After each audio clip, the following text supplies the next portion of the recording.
Tapos tumawag si Daryl sa akin no'n, sabi niya, "Ay ganito kasi 'yan, Pebs, si Maharlika kasi tumawag kay ano, kay Imee ganyan-ganyan, nataranta siya. Ta's may shooting daw sila ng Made in Malacanang no'n. Nagsu-shooting siya, iniistorbo siya ni ano, ni Imee na, Daryl," sabi niya, "friend mo ba si ano, si Maharlika?" Sabi niya, "Hindi, bakit?" "Meron daw pasabog si Pebbles, gano'n ganyan. Baka friend mo si Maharlika ha?" Sabi niya gano'n. "Anong sinasabi sa'yo ni Maharlika?" Gano'n ganyan. "Hindi ko siya friend, hindi ko nga yun nakakausap," sabi gano'n ni Daryl. Tapos aligaga daw si ano, hindi raw mapakali si Imee. Ano na, direktor, mga artista. Maya-maya daw, umalis si Imee. Tapos parang ano sila, parang break time. Break time ng mga ano, ng shooting nila ng mga artista, kumain, ganun ganyan. Hindi niya raw napansin, bumalik si Imee, kinuha raw yung cellphone niya. Nangyari ito gabi. Kinuha daw yung cellphone niya, siguro mga ano to, mga 11 or 12 ng gabi. Nang hindi niya alam. Tapos dumiretso daw si Imee sa NBI. Pinabuksan daw yung cellphone niya sa NBI. At nung binuksan daw ng NBI ang cellphone ni Daryl Yap, ang nakita raw yung message ko na meron akong pasabog. Kaya daw nakuha ni Imee yung SS, yung screenshot ng convo namin. Nung una, sinakyan ko. Sabi ko, talaga, direct, ganyan.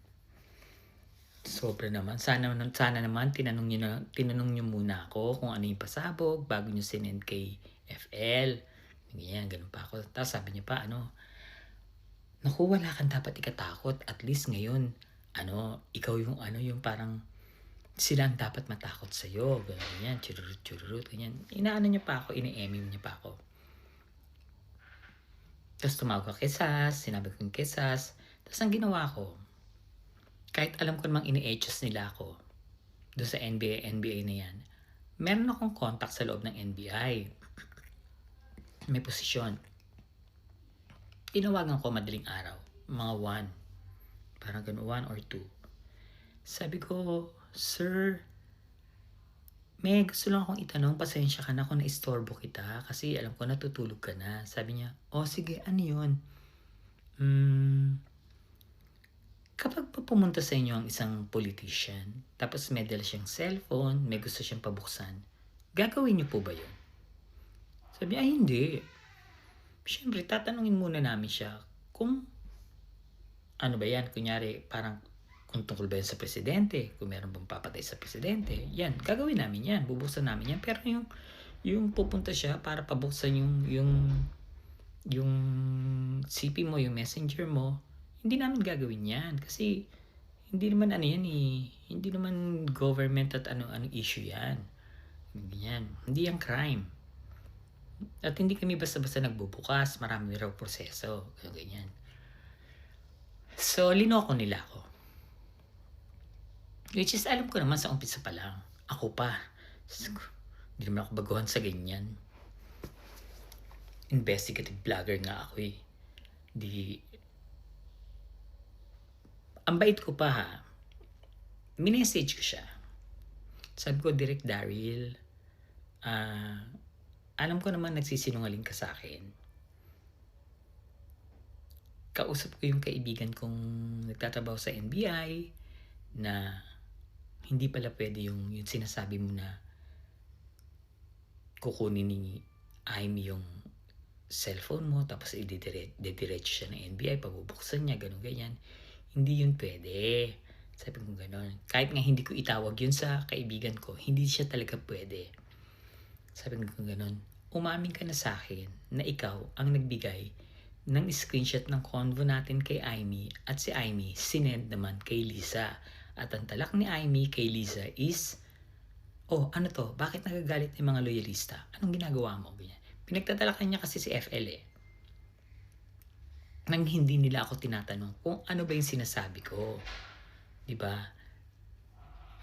May drama talaga sila. Direk Daryl, nagalit ba ako sa'yo? Nagalit ba ako sa'yo? Di ba hindi? Inintindi kita kahit ako yung nagdusa. Sobrang galit na galit sa akin si FL. Nagalit ba ako kay Aimee? Ikaw, Mangga, nagalit ba ako sa'yo? Sa ginawa niyong pagsisinungaling sa akin? Sa ginawa niyong paninira sa akin sa First Lady? Hindi. Hindi ako nagalit sa inyo. Inintindi ko pa nga kayo eh. Pinakisamahan ko pa kayo. Nag-host pa ako sa isang Nutriban kineso ni Aimee dyan sa Baseco. Hindi ako nagalit. Inintindi ko kayo at ilang taon na ngayon ang nakakaraan. Ngayon ko lang linabas. Linabas ko para sabihin sa mga tao kung anong mga ugali meron kayo. Yan ang ginawa nyo sa akin kung bakit nagalit sa akin ang First Lady. At ang sabi pa ni Aimee ay sinisiraan ko ang First Lady sa shooting ng Made in Malacanang. Hindi ko alam kung bakit nyo yung ginawa.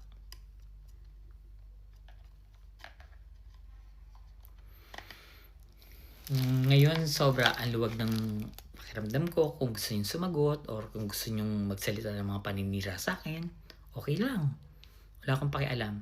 Kasi kahit anong sabihin yung paninira sa akin, yung ginawa nyo sa akin ng after ng lahat ng pagod ko nung eleksyon na yon, tapos ginanon nyo ako at biglang nagalit sa akin si FL, sobra yung stress na naramdaman ko noon. Actually, sa sobrang stress noon, yung kalahating katawan ko na stroke. So, kaya ako napunta ng Samal. Doon ako nagpagamot. Dahil natural therapy yung gagawin sa akin noon eh. Nung doktor, binababad niya ako sa dagat tuwing umaga. Pinaarawan niya ako habang minamassage niya yung kalahati kong katawan. For 2 months po akong na-stroke. Yan po ang katotohanan. Kahit itanong nyo pa kay Sas at itanong nyo pa kay Maharlika. Yan ang ginawa sa akin ni Daryl. Yan ang ginawa sa akin ni Mangga.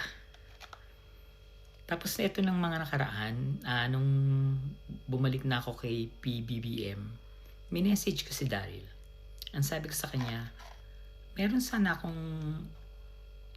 gusto ko nang tapusin eh. Pero meron akong isang question na gusto kong tanong sa kanya. Minessage ko siya. Ang sabi ko sa kanya is, Direk,